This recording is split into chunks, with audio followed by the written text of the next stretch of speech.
But today I'd like to first of all go into the update which you all have received, should have received, update 1053. And while I go through it, I will make some additional comments and explanations. First, the editorial was written by Mr. René Messier in Canada with the title, The Burden of Sin, and he draws an analogy between an animal which can only carry so much before it breaks down, and us humans who can only carry so much when it comes to sin before we break down. And he points out sin has a very similar effect on us if we do not deal with it. It becomes a burden on us, showing us or slowing us down in our spiritual growth and in our driving distance between us and God. And a little later he writes, we have to be careful not to pile on the sins to the point where it breaks our back, spiritually speaking, and hardens us to the point we don't want to repent, and thus ultimately, of course, commits the unpardonable sin from which there is no return. But you might want to read the entire editorial because it has a very valid point and, of course, a very sober warning. The current events, I'd like to, first of all, just read to you our summary, our introduction. We say that we begin with the tumultuous events and election of Republican Speaker of the House, Kevin McCarthy, his concessions and his priorities and intentions, as well as Donald Trump's crucial role in McCarthy's election. We speak, though, also of the disappointment of many of Trump's supporters, the latest scandal involving President Biden, the FBI's alleged quote-unquote absurd conduct, and we publish an article discussing America's tax system.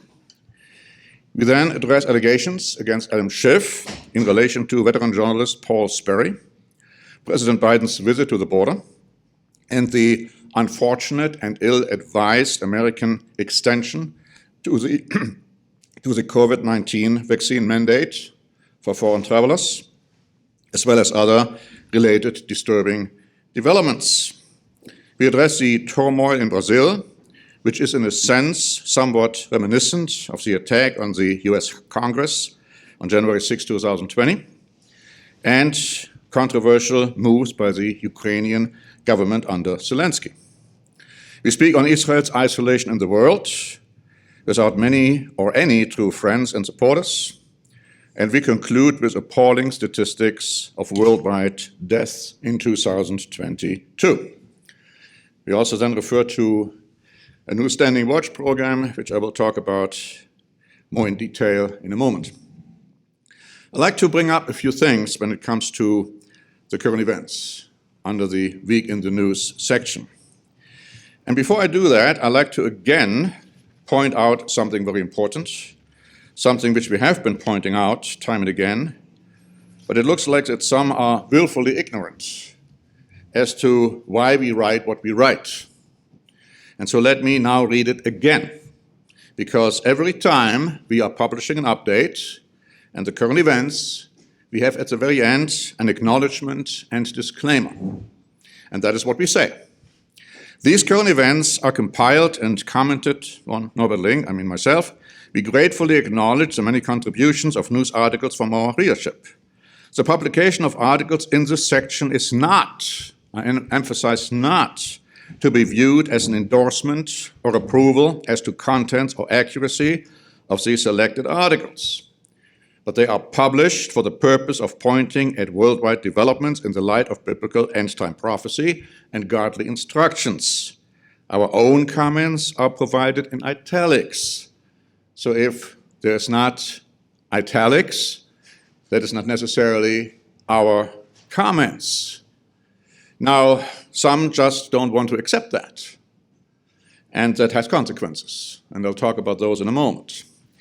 But having said that now, let's go into the Week in the News section, and we are quoting articles here talking about the historic 15th ballot of course, the election of the House of the Speaker, or the Speaker of the House rather, and then we talk about McCarthy's concessions and his priorities and what he wants to do.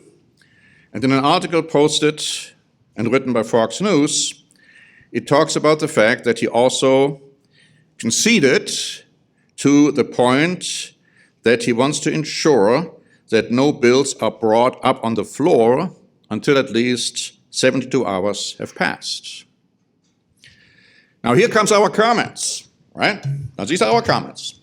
And we say in there, this last change was adopted to allow congressional members to at least read a bill before they vote on it. Remember the omnibus bill, which was over 1,000 pages long and was just placed on their desk. Nobody had really a chance to read it, and they approved it. We go on to say, of course, there is no guarantee that they actually will read and understand it. Because even if you get a bill which is 1,000+ pages long, only for 72 hours, you probably are not going to be able to understand it. And some will, even if you read it, and some will then try to summarize it for you, but you have to rely on the summary. We go on to say, it was the first time since 1923 that a nominee had not won the gavel on the first vote. In 1856, it took former House Speaker Nathaniel Prentice Banks 2 months and 133 rounds of voting for the House of Representatives to settle on a leader, the longest stretch on record during debates over slavery in the run-up to the Civil War. New Jersey's William Pentington required 44 votes to take the gavel in 1860. Now this time it was 15. And then Mr. McCarthy was finally voted in. So it was, in a sense, a unique situation after, you might say, 1860. Now we'll see how this all is playing out. We did point out that in our summary that Mr. Trump has disappointed many supporters, what that's all about. There are several situations which have taken place. I'd like to focus on one. LifeSite News published on January 5 an article by its co-founder and managing director. And it has to do with the abortion issue. And Mr. Trump felt that the Republicans didn't get all the votes during the midterm elections because there were those candidates we did not accept. They did not accept any exception to abortion. Now here is LifeSite News writing this. Any pro-life persons who advocate exceptions betray a weakness of conviction, a lack of trust in God and the power of His truth. Either all human lives are sacred or they are not. Either every child is a human from conception, regardless of the circumstances under which they were conceived, or they are not human. There is no in-between category or argument. And we have written, or rather we have published articles in the past, a person who had been conceived through rape, incest.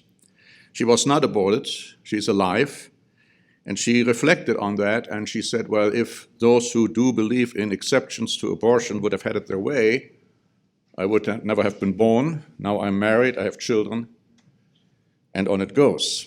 So it's something to really think long and hard about. I believe the article is absolutely correct. If you say that a human being is conceived, at that moment he is a human being, then killing that human being cannot be right in the eyes of God. Now, he also says at the end of this article, we must change to a policy of being wise as serpents, but also fully placing all our trust in God, who is the only one who can save us at this time. If we continue to compromise on His principles, He will not save us. And you read the Bible, you read especially the Old Testament prophecies, and you know that that is exactly what the Bible says. God is not going to save us if we are willing to compromise on some important issues like as these, but of course there are other issues too, obviously, on which we mustn't compromise. Now we have an article in there regarding the concept of taxes, and that's always a very hot topic. So the article, of course, was published by the Ron Paul Institute, and at the end of this article he says that he feels that income tax must be eliminated, not merely reformed. And he also points out, of course, there are loopholes in the tax system, many times that rich people don't have to pay taxes at all, and it's completely legal. Now, here are our comments. Jesus told us to pay our taxes, to give Caesar what is Caesar's, Luke 20, verses 22 to 25. But this does not mean to give Caesar what he does not require.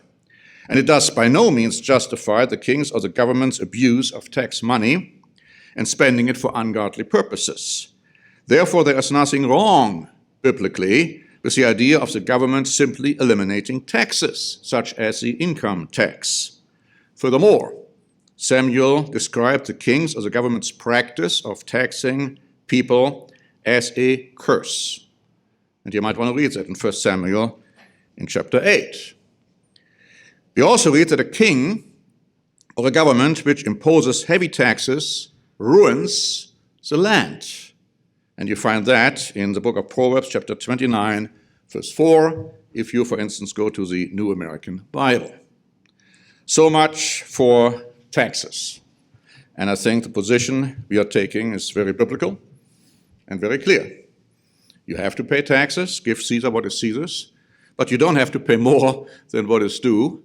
You most certainly can take advantage of what would be a tax credit or whatever it may be. But the overall principle is that God is saying it's a curse. Well, you still be living under the curse, but it's still a curse. And that's what we need to understand. And in the world tomorrow, there's only going to be tithes and offerings. No more taxes.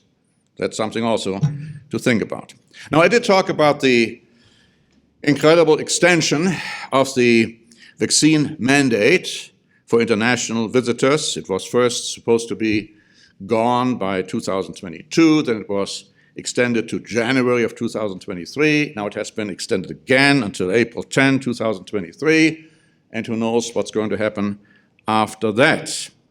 Fox Business reported on January 4 that the US government has quietly issued this extension, quietly, because most people didn't even know anything about it. Now, when this message struck, when it was becoming popular, I already received calls from German friends who were extremely upset because they wanted to come to the United States to visit. Now they can't do it because they're not vaccinated. America is virtually the only country in the world, if you are looking at quote-unquote civilized countries, which enforces this kind of mandate for foreigners. No other country does it. Europe doesn't do it. The United Kingdom doesn't do it. Canada doesn't do it. It's only a very few countries, and you wouldn't call them necessarily democratic countries, who do it. Now, why in the world America has to be the one who is also doing it, which makes no sense, is beyond explanation. The Washington Times wrote on January 5. Critics of the rule say it is hampering tourism and that vaccination should be a personal choice, especially since the shots do not stop transmission of the virus outright. And then they point out that President Biden said the pandemic is over. And so they say, why then do we have to have still this vaccination mandate? And they point out that pre-pandemic international tourism generated close to $2 trillion in US economic activity. So denying entry to unvaccinated foreign guests is denying us untold billions in revenue. And our comment is, no, or none of this makes any sense, except that it deprives people of their individual freedom, prevents unnecessarily tourists from visiting the United States, and contributes to the destruction of the American economy. That is something we should also very clearly keep in mind. Now, we have an article in here which was published by the mass tabloid Bild Online on January 11, and I don't want to take the time to read it to you, except for one quote, but it talks about a lot of suspected cases of corona vaccination complications on the one hand, and that the German government is refusing to help those people in any way. And of course, one very particular incident is described in this article by Bild Online. And then it says in this article, nationwide, it's talking about Germany now, the Paul-Ehrlich Institute has so far recorded 50,104 serious suspected cases of corona vaccination complications. But in Berlin, in Germany, only 12 have been recognized out of 50,000. And only for those which have been recognized, the German government is going to give some financial help. So that's something to think about. Now, we have some articles about the situation in Brazil and Lula da Silva, who is now elected the new president, and of course also the former president Jair Bolsonaro, who apparently is now in Florida. And I was reading that he was in a hospital getting treatment there. But again, we have an article in there which says more than what makes, or it says here, more than meets the eye. I got a call from a friend who was telling me that he had just talked to a friend who had come back from Brazil, who was living there.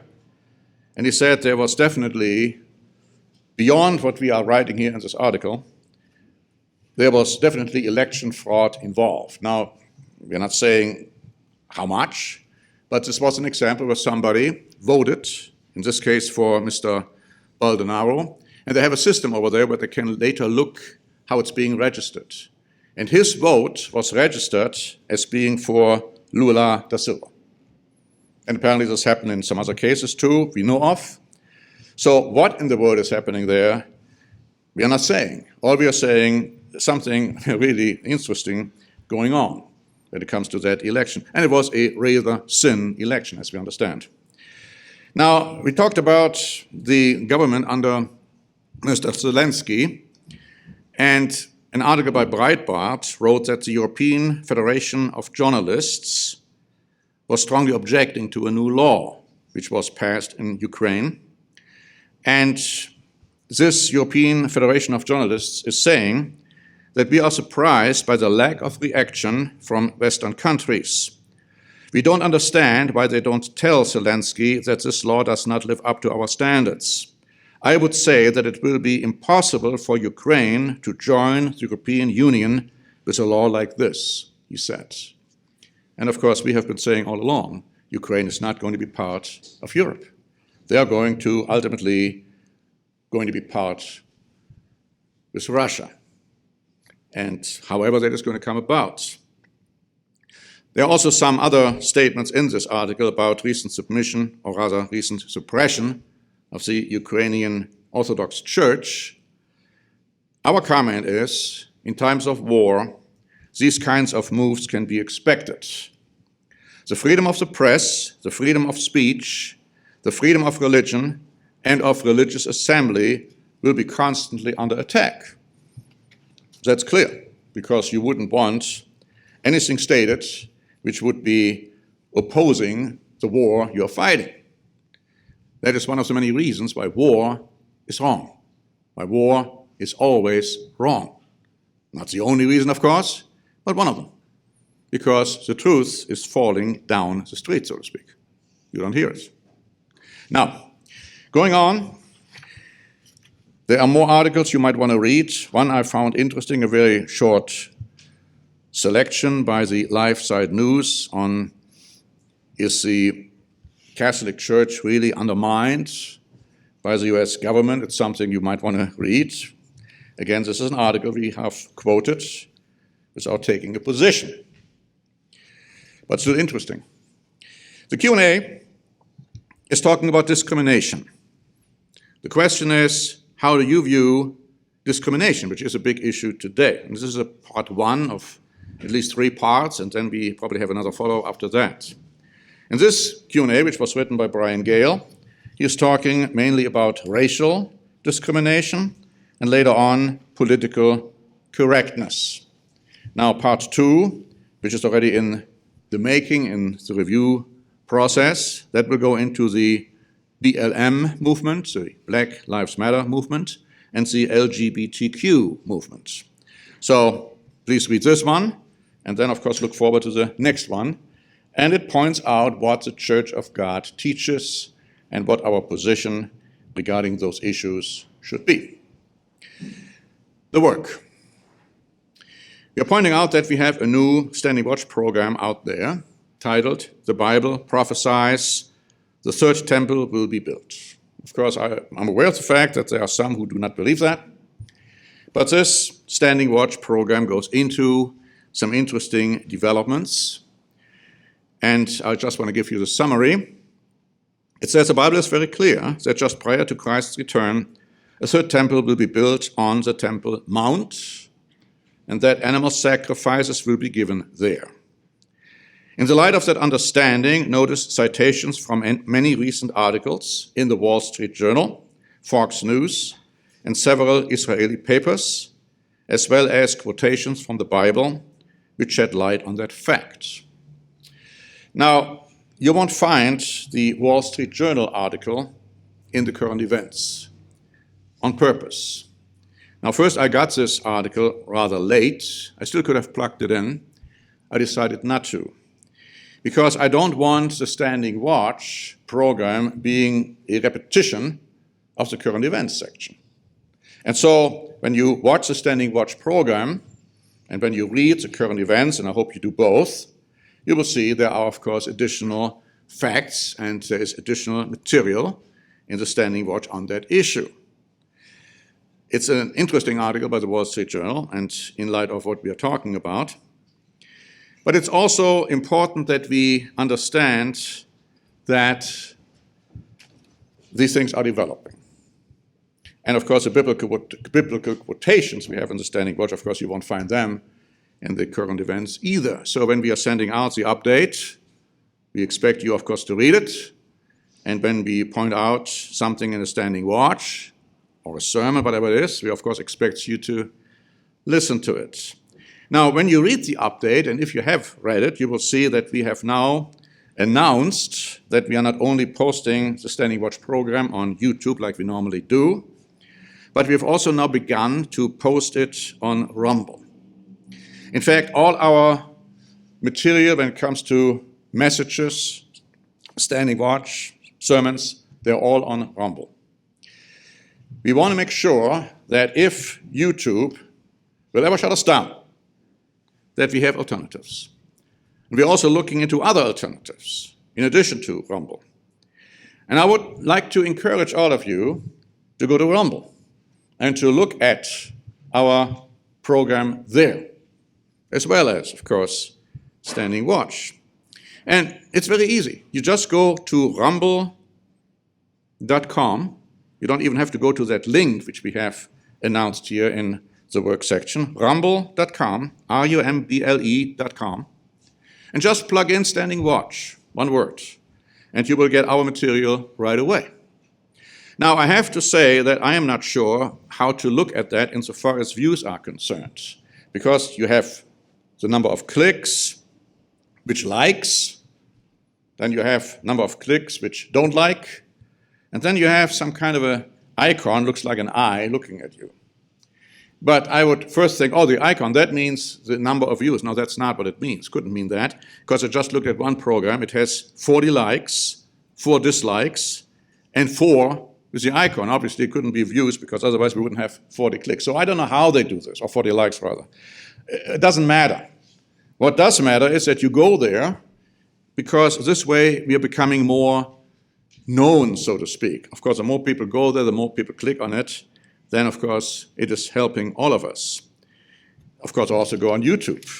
Now, we have an announcement here in our work section as to why we did that with Rumble and what is happening with YouTube, and I'd like you to read it yourself, because otherwise, if I read it now, who knows what the consequences would be. So read it yourself. You have the update. If you don't have the update, if you don't get the update on a weekly basis, please subscribe for it. You can easily subscribe for it, and then you are getting it on a weekly basis via email. Then you have it right there in your inbox. So you won't forget just going to the website, maybe you forget to go there. So go and subscribe and you get the update immediately via email on your inbox. Now, of course, we've also posted all the other material. We posted, by the way, the latest 2 Standing Watch programs also on the German website, in addition to the English one. One other way of perhaps getting more attention, and of course, yes, the Germans do pay attention. There was an interesting communication today. Some people asked, why did you put that on the German? And of course, then discussions are back and forth on that. Sometimes we make mistakes. We're not saying we're perfect. And there is a very humorous mistake we made when we talked about the split sermon, which was given by Daniel Blasinger last Sabbath, and it was then posted. And the German title was Ein Fleisch. And when last night my wife Joanna comes to me and she says, look at that, did you see that? What the English was. And I have to say, I did not look at it. That was a mistake I made. I should have really looked at this carefully, so it slipped through. So then the translation was a meat. It should have been, of course, one flesh. So it was changed on the website, so we had that change. But so if you got the copy in your email, you may wonder, what does that mean? So again, these things do happen. We find out mistakes, we correct them. So I think it was rather humorous. But anyway, all this is now posted on the web, both on Google and on Rumble. And pretty soon, I believe, it will be on further vehicles as well. Because what did Jesus Christ say? He said, if they persecute you in one city, go to the next. He said, you won't even be done with all the cities of Israel until the Son of Man comes back. Now, today we're not talking so much with cities. Chances are we're talking with vehicles we can use, servers, websites, whatever it may be. And if God opens a door and he doesn't shut it, we are there. If God shuts a door, he will open another one. And so that's our concept. We are going to continue saying what needs to be said without compromising and let the chips fall the way they do.